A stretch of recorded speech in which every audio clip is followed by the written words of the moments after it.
Hi guys. Um, so let's jump right into the videos, the graduates reflection. So for me, I can definitely say my biggest takeaway for the boys video was just the young men being a part of the outside organization to help them with school and understanding things that they should do within school and just being a guidance for them.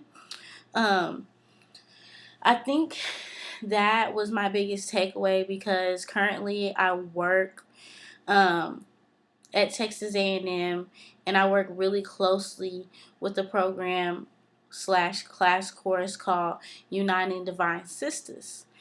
And we have a target audience of African American females. And, you know, we have a group of them. It's usually 30 to 40 women. And usually they are freshmen all the way to senior. So we do have a very diverse group of students in that aspect. And a lot of times we hit a lot of topics that they discussed in their organization. So we talked to them about how to dress business casual.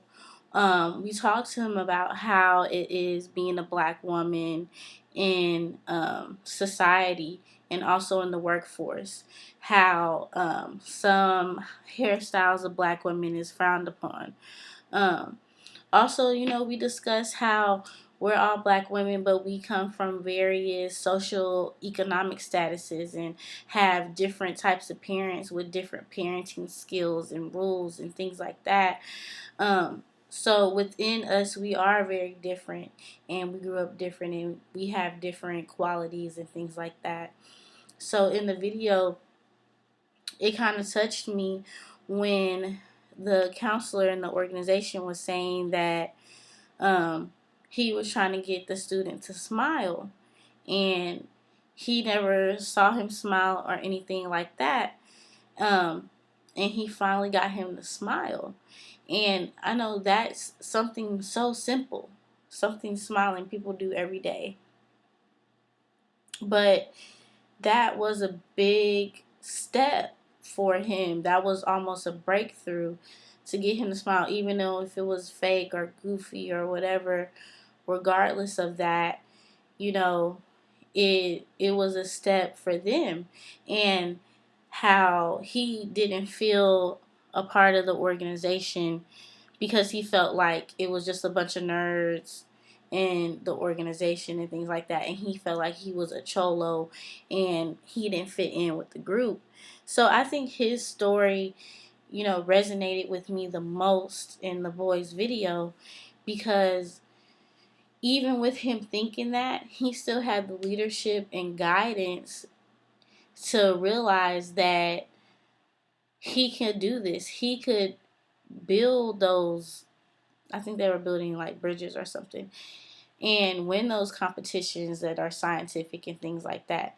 But I don't think he was ever afforded the opportunity to do things like that.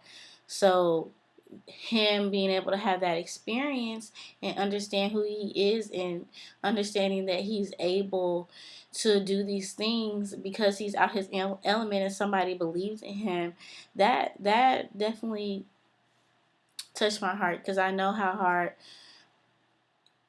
or I understand how hard it could be to be a Latino man in America, especially right now. It's another takeaway that I had that really resonated with me in the girls video was the peer jury. The peer jury, I honestly thought that was awesome. I do have a criminal justice background, so I understand the school to prison pipeline that's happening, and that students are getting small infractions in school and getting arrested and getting into the system. And that can, be vital for a student to already be in the system for something so small that should be overlooked. That's something that you can coach a student through so they don't make mistakes like that. Or you might not understand why the student's acting out because there might be other things weighing in on that and things happening at home for why that student is acting that way.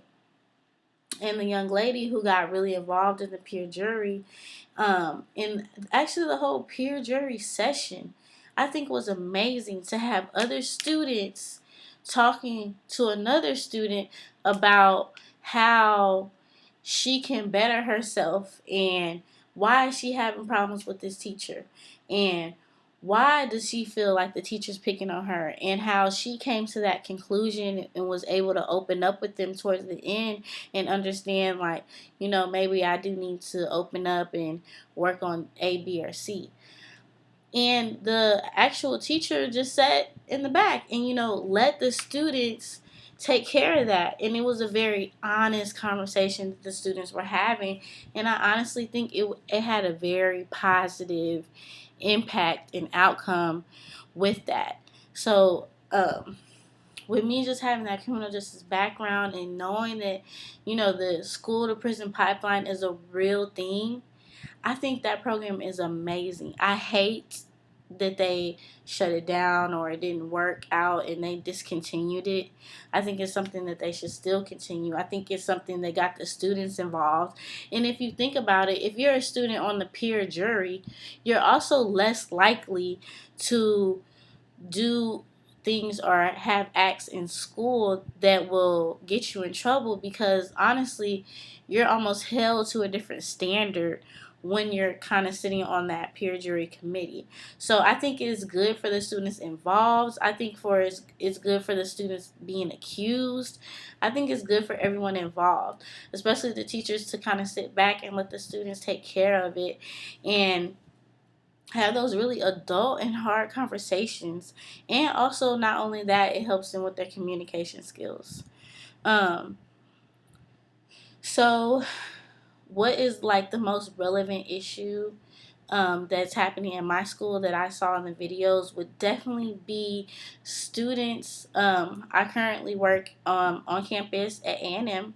I work in fraternity. I work in student activities. I work really closely with fraternities and sororities. So with fraternities and sororities, we do have 4 different councils. In 2 of those councils, we have the Multicultural Greek Council, which is based off of South Asian, Latinx, Asian fraternities and sororities. So they're culturally based. And we also have National Panhellenic Council, which is the Black fraternities and sororities established. So I definitely do work with a diverse group of students, because I also work with the Panhellenic Council, which is the sororities established in the 1800s. And then I also work with Interfraternity Council, which is also the fraternity established in the 1800s. So I work with a diverse mix of students from all cultures, all backgrounds, different socioeconomic statuses, and things like that. A lot of the Hispanic students that come to our office often can't come to meetings, because we have a lot of meetings that we host at our after hours around 5 o'clock.